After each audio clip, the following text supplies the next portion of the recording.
Now, let's look at the 5 most common mistakes when using sources, and of course, how to correct them.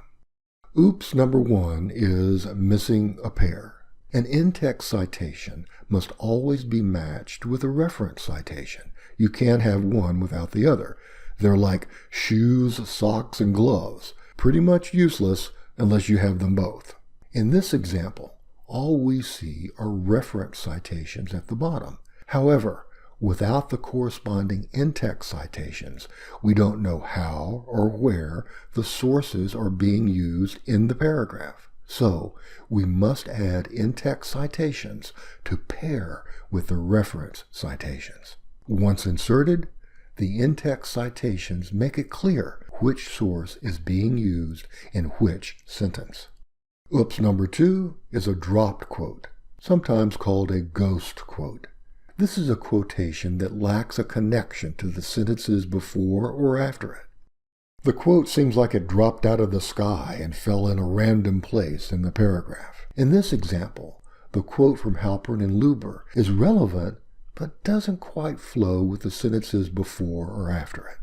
To correct this problem, we can arrange the wording of the first sentence so that it acts as an introduction to the quote, and add a colon to connect them. One aspect of this course that will be of great value to me is developing my executive presence, Presence is the ability to connect authentically with the thoughts and feelings of others, citation. Or, we could use what is called a narrative citation. In this case, you use the author's name to lead into the quote.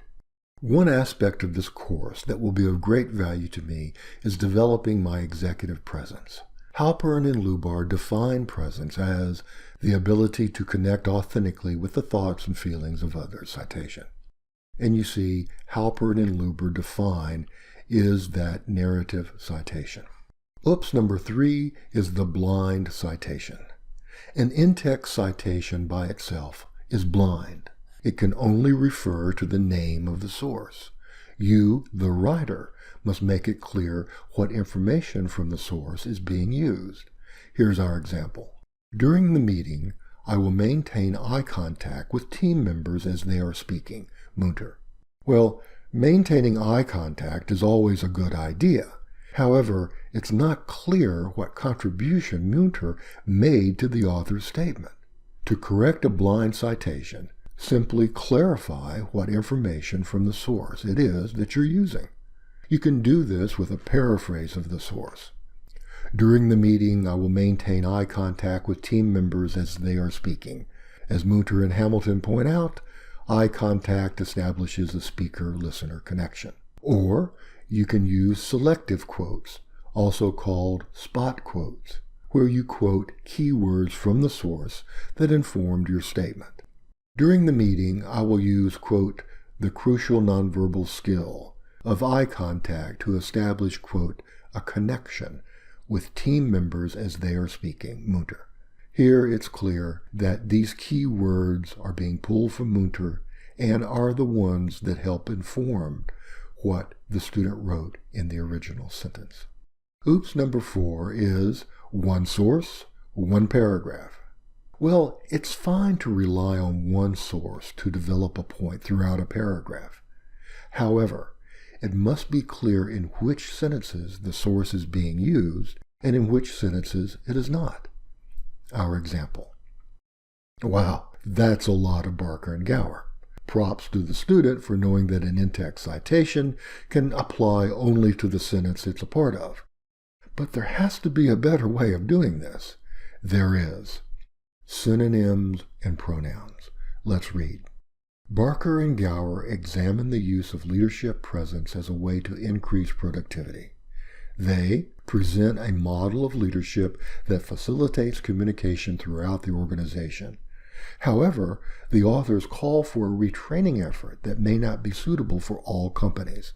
Nonetheless, their approach has been shown to be useful to leaders looking to increase communication.